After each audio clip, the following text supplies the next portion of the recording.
Hello dear learners, welcome back to Abit Shiksha. Today's daily news capsule is brought to you by Abit Shiksha. So let us begin. आज के जो important news articles है वो है first IUCN representative to observe in Nilgiri Tahir सर्वे. ठीक है, सो नीलगिरी ताहर एक endangered species है, आपको मैं पिक्चर दिखाऊंगी.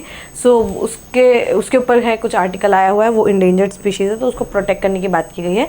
So very important news. हम लोग देखेंगे कि कैटेगराइजेशन ऑफ IUCN किस क्या एक्सटिंक्ट इन द वाइल्ड क्या होता है, द टैक्सोनॉमीज वो हम लोग देखेंगे. ठीक है, कैसे IUCN जो है कैटेगराइज करता है, that is one thing. Second is study से solar radiation available for producing power falling in India. ठीक है, सो ये सोलर रेडिएशन के ऊपर बताया गया कि इंडिया में किस तरीके का सोलर रेडिएशन है, ज़्यादा सोलर रेडिएशन है, so what it means and what kind of impacts it will have. ठीक है, and third is supreme court backs EVMs rules out revival of paper ballot. तो उन्होंने बोला कि हम पेपर बैलेट का यूज़ नहीं करेंगे, EVMs आर सेफ. ठीक है, पेपर बैलेट का हम यूज़ नहीं करेंगे, EVMs आर सेफ. तो ये जो है तीनों न्यूज़ आए हैं, एक एक करके सारे न्यूज़ को कवर करते हैं. ये देखिए, ये पिक्चर देखिए. First of all this is Nilgiri tahr. ठीक है, दिस एनिमल, ये जो आपको डियर के जैसा एक देखने को मिलेगा, दिस इज नीलगिरी ताहर. ठीक है, नीलगिरी ताहर क्या है, दिस इज ये जो एनिमल है ये आपके दिस एनिमल इज इंडेंजर्ड. ठीक है, ये क्या है, एक इंडेंजर्ड एनिमल है. सो ये नीलगिरी ताहर क्या है, ये एक इंडेंजर्ड एनिमल है और इसको प्रोटेक्ट करने की बात की गई है बाय तमिलनाडु गवर्नमेंट. ठीक है, Tamil Nadu government want to save this Nilgiri tahr. ठीक है, सो इसका जो है IUCN का क्या स्टेटस है. फर्स्ट ऑफ ऑल आपको याद रखना है कि schedule 1 of wild life protection act. ठीक है, अगर schedule 1 of wild life protection है तो मतलब साइटीज़ में जो है, साइटीज़ का भी इसमें ये साइटीज़ का जो है लिस्ट, उसमें भी इसका जो शेड्यूल है दैट विल बी फर्स्ट. ठीक है, फर्स्ट अपेंडिक्स 1 में इसका नीलगिरी ताहर को प्रोटेक्ट किया जाएगा. ठीक है, सो यह क्या है, ये क्या है, इंडेंजर्ड स्पीशीज़ है और इसको ये क्या है 3000 तार के अराउंड जो है हमें मिला जा रहा है. सो ये अन्नामलाई टाइगर रिजर्व. ठीक है, अन्नामलाई टाइगर रिजर्व के पास जो है इसका बहुत ज़्यादा नंबर आपको देखने को मिलेगा. दैट मीन्स इसका जो हैबिटेट है वो आपको केरला और तमिलनाडु के आसपास वाले जो रीजन है वहाँ पर आपको देखने को मिलेगा. And we want to protect that animal. वो जो एनिमल है उसका नाम क्या है, नीलगिरी ताहर. ठीक है, नीलगिरी ताहर. ये तो हो गया अबाउट नीलगिरी ताहर. हमें देखना है ये कैटेगराइजेशन. ठीक है, ये कैटेगराइजेशन हमें समझना है. सो अगर आप देखें बहुत सारे कैटेगरीज जो है ये बाय IUCN जो है वो दिया गया है. सो बहुत सारे कैटेगरीज जो है आपको यहाँ पर देखने को मिलेगा. फर्स्ट जो सबसे पहले है, we will start from the below. First is extinct. उससे पहले extinct in the wild, critically endangered, vulnerable, near threaten, least concern, data deficient and not evaluated. ठीक है, so first is extinct. Extinct मतलब वो स्पीशीज़ क्या है, no longer present है. ठीक है, ये this species is no longer present. अब ये जो है this species is extinct. Extinct in the wild क्या है कि नेटिव स्पीशीज जो है वो जो उसका नेचुरल हैबिटेट है वहाँ से वो एक्सटिंक्ट हो चुका है, बट उसको कहीं और कल्चरल करके जो है रखा हुआ है. ठीक है, उसका जो नेटिव रेंज है वहाँ से वो एक्सटिंक्ट हो गया. जैसे हमारा चीता था, चीता जो इंडियन चीता थे वो एक्सटिंक्ट, अब तो फिलहाल एक्सटिंक्ट हो गए, पर पहले ऐसा था कि एक्सटिंक्ट इन द वाइल्ड थे. मतलब जो उसका नेटिव स्पीशीज़ है वहाँ पर नहीं मिल रहे थे, बट कहीं और हमने कल्चर करके रखा हो. जैसे XC2 कोई कंजर्वेशन हमने कोई प्लान जो है वो चला के रखा हो. सो उसकी वजह से जो है दैट विल बी कंसिडर्ड है एक्सटिंक्ट इन द वाइल्ड. मतलब वाइल्ड में जहाँ पर उनका हैबिटेट था वहाँ से वो एक्सटिंक्ट हो गए, कहीं और अभी भी थोड़े बहुत चंद नंबर्स में आपको देखने को मिलेंगे. That kind of species is known as extinct in the wild. Third is critically endangered, जिनका जो है 250 के अराउंड जो है जिनका पॉपुलेशन है. ठीक है, और क्या है कि 90% चांस है कि 10 साल में वो एक्सटिंक्ट हो जाए. ठीक है, सो ये क्या है, क्रिटिकली इंडेंजर्ड बोलेंगे. जैसे हमारा great Indian bustard, critically endangered जो है जिनका बहुत हाई रिस्क है एक्सटिंक्शन का. ठीक है, बहुत हाई रिस्क है इनका. समवेयर अराउंड 10,000 के आसपास जो है इनका पॉपुलेशन है और मे बी 70% चांसेस है कि अगले 10 साल में ये एक्सटिंक्ट हो जाए. ठीक है, और उसके बाद क्या है, वल्नरेबल स्पीशीज़ क्या है, ये क्या है अभी मतलब उतना ज़्यादा हाई रिस्क में नहीं है in consideration to endangered species, but काफ़ी हाई है, इनका रिस्क भी काफ़ी ज़्यादा हाई है. अगर हम लोगों ने इंटरवीन नहीं किया और उनको प्रोटेक्ट नहीं किया तो फिर वो आपके इंडेंजर्ड कैटेगरी में आ जाएंगे. फॉर एग्जाम्पल आपको देखने को मिलेगा जैसे हमारा 1 हॉर्न राइनो है, ग्रेटर 1 हॉर्न जो राइनो है, that is in the vulnerable category. ये इंडेंजर्ड में जैसे अभी हम जिसकी बात कर रहे हैं नीलगिरी ताहर की, वो क्या है, वो भी आपका इंडेंजर्ड कैटेगरी में आता है। वल्नरेबल में वन हॉर्न राइनो आपको मैंने बताया वो क्या है, हाई रिस्क है कि वो भी जो है वो इंडेंजर्ड कैटेगरी में आ जाए, ठीक है। नियर थ्रेटेंड क्या है कि मतलब उनका चांसेस है कि वो नियर फ्यूचर में वो क्या हो जाए, वल्नरेबल हो जाए और इंडेंजर्ड भी हो जाए, ठीक है। नियर थ्रेटेंड, लीस्ट कंसर्न, जैसे अभी अनलाइकली है कि वो इंडेंजर्ड हो जाए या एक्सटिंक्ट हो जाए इन दी नियर फ्यूचर। जैसे हमारे कॉमन क्रो जो होता है, कॉमन क्रो जो क्रो है, कौवा जो है, दैट इज लीस्ट कंसर्न, ठीक है, लीस्ट कंसर्निंग है। डेटा डिफिशिएंट, अभी उनके बारे में हमें पता नहीं है। और नॉट इवेल्युएटेड, मतलब उनका जो असेसमेंट किया हुआ है वो अभी तक रिलीज नहीं किया गया है बाय IUCN, ठीक है। सो ये इन कैटेगरीज में IUCN जो है अपना रेड डेटा बुक जो है वो पब्लिश करती है, ठीक है, रेड डेटा बुक। और ज़्यादातर फोकस हमारा इस जो कैटेगरीज है, I would say this category, ये जो 3 कैटेगरीज है, ये 3 कैटेगरीज में हमारा ज़्यादा फोकस रहता है, क्योंकि most of the species is इधर इन इंडेंजर्ड और क्रिटिकली इंडेंजर्ड का जो स्पीशीज़ है, ठीक है, वो उनको हम इतना ज़्यादा कॉन्फ्लिक्ट हो गया है कि the most of the species are between in this categories only, vulnerable, endangered and critically endangered, ठीक है। सो याद रखिएगा, red data book is published by IUCN के द्वारा जो है ये रेड डेटा बुक जो है ये पब्लिश किया जाता है, ठीक है। सो आई होप आपको ये जो टॉपिक है ये क्लियर हो गया होगा। बहुत इंपॉर्टेंट टॉपिक है, I think absolutely non negotiable topic है कि इसको आपको आप बिना करके इस टॉपिक को जाएंगे, एब्सोल्युटली नॉन नेगोशिएबल है, आपको करके ही जाना होगा। If you are going to sit for the examination, आपको ये टॉपिक करके जाना ही होगा, ठीक है। चलिए नेक्स्ट देखते हैं। स्टडी से solar radiation available for producing power falling in India. जो हमारा जो जो सोलर रेडिएशन जो हमारा पावर है वो कम होते जा रहा है, वो हम देखते हैं क्या लिखा हुआ है इसमें। क्या लिखा हुआ है कि जो हमारा क्वांटिटी जो है जो सोलर रेडिएशन का, the quantity of solar radiation available that can be economically converted by solar panels to electricity is showing an alarming decreasing trend. ये जो है हमें एक ट्रेंड जो है कमते हुए देखने को मिल रहा है in several location of India, says जो एक एनालिसिस है उसके द्वारा किया गया है। While increased aerosol load, fine particles from carbon emissions, fossil fuel burning, dust and clouding are said to be causative factors. Installing more efficient solar panel could help counter this, the scientists say in this paper. तो basic reason क्या है कि बहुत सारे several जो जगह है, जो बहुत सारे जगहों पर हमें क्या देखने को मिल रहा है कि जो हमारा कैपेसिटी था टू यूज़ करे वो सोलर एनर्जी का, ठीक है, जो हमारा कैपेसिटी था सोलर एनर्जी को यूटिलाइज करने का, जो हमारा कैपेसिटी था वो बहुत ड्रास्टिकली जो है अलार्मिंगली बहुत ज़्यादा कम हो गया है, ठीक है। और इसका मेन कारण क्या है, वो क्यों हम नहीं कर पा रहे, even though the sun is shining, but हम किन्हीं जगहों पर क्यों हम वो एनर्जी को यूटिलाइज नहीं कर पा रहे हैं। The main reason is this, aerosols. हवा में एरोसोल्स बना देंगे तो वो क्या करता है कि इट कवर्स द एटमॉस्फेयर, ठीक है, green house gases, it covers the atmosphere like a cloud, ठीक है। तो अब क्लाउड होगा, दैट मीन्स सोलर रेडिएशन जो है इजीली नहीं पड़ेगा। सो ये ग्रीन हाउस गैसेस के कारण जो है सोलर रेडिएशन में भी हमें कमी देखने को मिल रही है, ठीक है। उसके बाद क्या है, aerosols absorb sunlight and deflect it away from the ground and they precipitate, they can also precipitate the formation of dense cloud that block again the sunlight. Aerosol क्या करता है कि ब्लॉक कर देता है सनलाइट को ब्लॉक कर देता है और उसको डिफ्लेक्ट बैक कर देता है।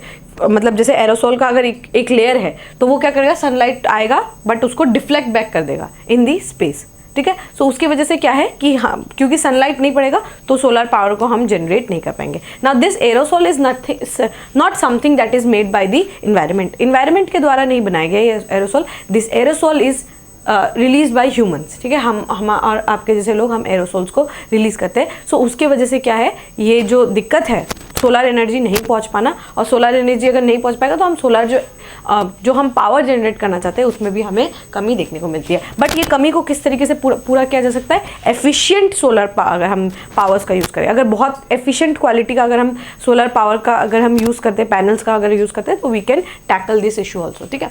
So the efficiency of solar power जो है ये क्या है, अगर हम बेटर क्वालिटी का जो है सोलर फोटोवोल्टाइक जो पैनल्स होता है, अगर हम लोग अगर उनको बेटर क्वालिटी का यूज़ करें, then we can also counter this issue, ठीक है। सो यहाँ पर क्या लिखा हुआ है, सोलर फोटोवोल्टाइक जो पैनल्स है, potential showed a general decline in all station included. Ahmedabad में कम देखने को मिला, चेन्नई में, गोवा में, जोधपुर में, कोलकाता में मुंबई में, नागपुर में, न्यू दिल्ली में, पुणे में, शिलोंग में, या तिरुवनंतपुरम में, विशाखापट्टनम में, यहाँ पर जो है हमें जनरेशन ऑफ दिस इलेक्ट्रिसिटी, जो सोलर पावर का जो पूरा फुल यूटिलाइजेशन है वो हमें इन जगहों पर नहीं देखने को मिला। And the main causative reason for this is the release of aerosols and the release of greenhouse gases, जिसकी वजह से जो है ये दिक्कत हमें झेलना पड़ रहा है। ठीक है, सो यहाँ पर क्या है कि हम because we are focusing more on the installed capacity और हम utilization of solar power, so because we are focusing more on that, so it becomes very important कि हमें कंटिन्यूस फ्लो ऑफ एनर्जी मिले। Because if you want to become very sufficient country, energy sufficient country, और अगर हम चाहते हैं कि हम रिन्यूएबल सोर्सेज को उतना ज़्यादा पुश करें, देन अगर इस तरीके का दिक्कत आता है तो it becomes a kind of a setback. But ऐसा नहीं है कि सेटबैक एकदम से it will have a direct impact, हो सकता है। ठीक है, आगे जाके थोड़ा इम्पैक्ट पड़ सकता है, बट इसका सॉल्यूशन भी है। सॉल्यूशन क्या है कि हम बेटर जो फोटोवोल्टाइक सेल्स है, ठीक है, उनका यूज़ करें, जो पैनल्स है उस बेटर क्वालिटी का यूज़ करें। That means made in India जो है, if you compare a photovoltaic cell from China and if you compare that of made in India, or you say imported from other countries like Vietnam or Singapore, वहाँ से अगर हम Malaysia वगैरह से हम मंगाते, then this quality of the photovoltaic cell is way better than the quality that has been imported from China. So there is a difference, but the thing imported from China is way cheaper than the imported from other countries or produced in India. So there is a difference. ठीक है, दोनों जो है photovoltaic sales में भी difference हमें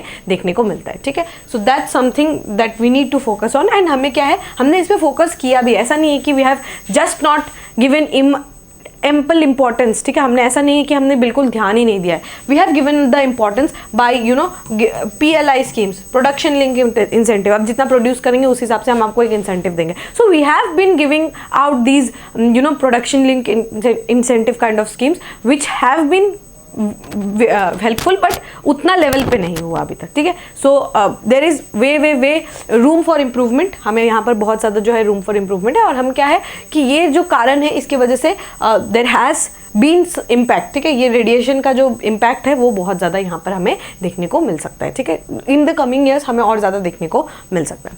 सो I hope आपको ये टॉपिक जो है ये क्लियर हो गया होगा। टॉपिक में यही बताया गया है कि कुछ ग्रीन हाउस गैसेस है, उसकी वजह से क्या हुआ कि जो सनरेज जो धरती पे पड़ने वाला था वो डिफ्लेक्ट बैक हो गया, स्पेस में ही वापस चला गया। तो उसकी वजह से हम सोलर जो एनर्जी है उसको हम यूटिलाइज नहीं कर पाए, और यूटिलाइज नहीं कर पाए इसलिए हम इलेक्ट्रिसिटी जनरेट नहीं कर पाए। ठीक है, सो आई होप आपको ये टॉपिक समझ आ गया होगा। We can move on to the last topic. Last topic है Supreme court backs EVM rules out revival और पेपर बैलेट्स। ठीक है, सो यहाँ पर क्या बात क्या था कि पिटीशन डाला गया था ऑनरेबल सुप्रीम कोर्ट के पास कि हमें क्या वापस पेपर बैलेट के ऊपर चले जाना चाहिए। ठीक है, पेपर बैलेट में क्या होता है कि ये एक पेपर रहेगा, एक पर्ची रहेगा, उसमें आपके candidate A, candidate B, candidate C का नाम लिखा रहेगा। अभी आपको क्या करना है, अपने फेवरेट कैंडिडेट को you just have to give a stamp कि ये मेरा फेवरेट कैंडिडेट है, और इसको आपको बैलेट बॉक्स के अंदर डाल देना होगा। ठीक है, बैलेट बॉक्स के अंदर आप वो पेपर को डाल देंगे, एंड देन आपका जो है वोट को काउंट किया जाएगा। ठीक है, सो बट बैलेट पेपर का आपको पता होगा कि बैलेट जो है ना बूथ को कंट्रोल कर लेते हैं। जो people with money and muscle रहते हैं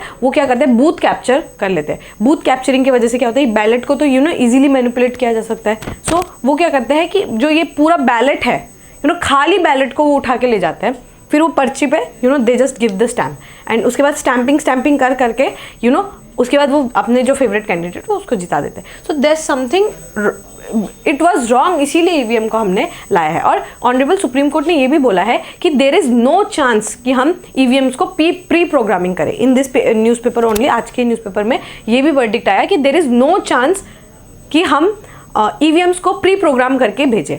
तो अगर हम प्री प्रोग्राम करेंगे नहीं तो हम मैनिपुलेट भी नहीं कर पाएंगे। बट यहाँ पर ईवीएम्स को ऐसा इल्ज़ाम लगाया गया है कि ईवीएम्स को क्या किया जाता है, मैनिपुलेट किया जाता है। तो उसका मैनिपुलेशन को करवाने के लिए क्या है, हम लोगों ने आपका व्हाट वी बॉट वीवीपैट। ठीक है, वीवीपैट के बारे में मैंने आपको समझाया है, voter verifiable paper audit trial. ये क्या है, ये इस तरीके का डब्बा रहता है। ठीक है, इफ यू कैन सी ये क्या है, ये देखिए, ये दिस इज योर वीवीपैट, ये आपका वीवीपैट है, ये आपका ईवीएम है। ठीक है, तो जैसे ये कैंडिडेट इस जो है ये जो कैंडिडेट है, ये जो प्रत्याशी है, उनको ये सिटीजन जो है ये वोट दे रहे हैं, ये वोटर जो है वोट दे रहे हैं। सो यहाँ पर वोट देने के बाद 7 सेकंड्स के बाद इसी चीज जगह पर आपको एक स्लिप दिखेगा, ठीक है। यहाँ पर आपको ये जो है, यहाँ पर आपको एक स्लिप दिखेगा, ये पर्चा दिखेगा, और इस पर्चे में क्या लिखा होगा कि आपने किसको वोट दिया, वो जो है नाम लिखा रहेगा। और ये पर्ची जो है ये आपके पास नहीं आएगा, वो इसी बॉक्स के अंदर